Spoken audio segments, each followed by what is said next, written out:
YCP నేత MSME మాజీ director పాశం శ్రీనివాస్ పుట్టినరోజు సందర్భంగా నెల్లూరు గీతామయ్య వృద్ధాశ్రమంలో పాశం శ్రీనివాస్ యువసేన, పాశం తిరుపతి, పాశం వెంకటేష్, మధు తదితర అభిమానులు అల్పాహారం, నిత్యావసర సరుకులను అందజేశారు. పాశం శ్రీనివాస్ భవిష్యత్తులో మరెన్నో ఉన్నత పదవులు సాధించాలని, ఆయురారోగ్యాలతో పుట్టినరోజు జరుపుకోవాలని గీతామయ్య వృద్ధాశ్రమ వ్యవస్థాపకులు పాండు ఆకాంక్షించారు.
ఈరోజు మన గీతామయ్య వృద్ధాశ్రమ యొక్క శ్రేయోభిలాషులమ్మ పాశం శ్రీనివాస్ గారికి మరి వారి కుటుంబ సభ్యులకు, ఇక్కడికి విచ్చేసినటువంటి వారి యొక్క శ్రేయోభిలాషులకు, వారి యొక్క సోదరులకు ఈ యొక్క గీతామయ్య వృద్ధుల మరి బాలభవన్ తరపున ప్రత్యేక ధన్యవాదాలు తెలియజేస్తూ, మరి ఈరోజు మన రాష్ట్ర మాజీ ఎంఎస్ఎంఈ డైరెక్టర్ గారైనటువంటి శ్రీ పాశం శ్రీనివాస్ గారి యొక్క జన్మదినాన్ని గీతామయ్య వృద్ధాశ్రమంలో వృద్ధుల మధ్య మరి ప్రతి సంవత్సరం కూడా జరుపుకుంటూ ఉంటారు.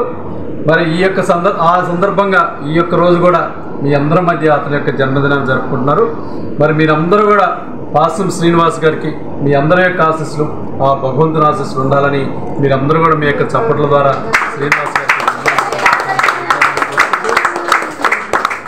మరి రాజకీయ పరంగా, వ్యాపార పరంగా బాగా అభివృద్ధి చెందాలని, మరి శ్రీనివాస్ గారు ఈరోజు తన పుట్టినరోజునే కాకుండా అనేక సేవా కార్యక్రమాలు మరి నెల్లూరు నగరంలో ప్రతినిత్యం కూడా చేస్తూ ఉంటాడు పాశం శ్రీనివాస్ గారు.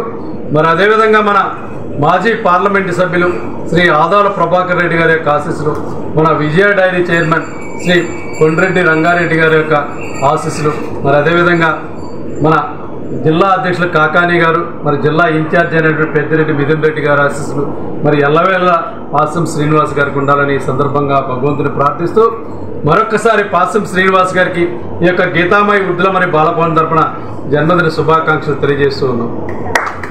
నా పేరు పాశం తిరుపతి. మా బ్రదర్ అటువంటి పాశం శ్రీనివాస్ గారి ఈరోజు జన్మదిన శుభాకాంక్షలు. ఆయనకి ఈరోజు జన్మదిన శుభాకాంక్షలు ఈరోజు గీతామయ్య తరపున అందరికీ చెప్తున్నాం. ఈరోజు ఆయన నిండు నూరేళ్లు అష్టారోగ్యంతో ఆరోగ్యంతో ఉండాలని కోరుకుంటూ ఈరోజు వారికి అల్పాహారం తయారు చేసాము. ఈరోజు వాళ్ళ దేవుడు ఆశీస్సులు ఉండి మరిన్ని ఎన్నో ఆయన రాజకీయ పరంగా కానీ, వృత్తిపరంగా కానీ, ఆరోగ్యపరంగా కానీ అష్టారోగ్యంతో ఉండాలని కోరుకుంటూ మా తరపున కోరుకుంటున్నాం. ఈ వీడియో గనుక మీకు నచ్చినట్లయితే లైక్ చేసి షేర్ చేయండి. మరిన్ని లేటెస్ట్ అప్డేట్స్ కోసం మా ఛానల్ ని సబ్స్క్రైబ్ చేయండి.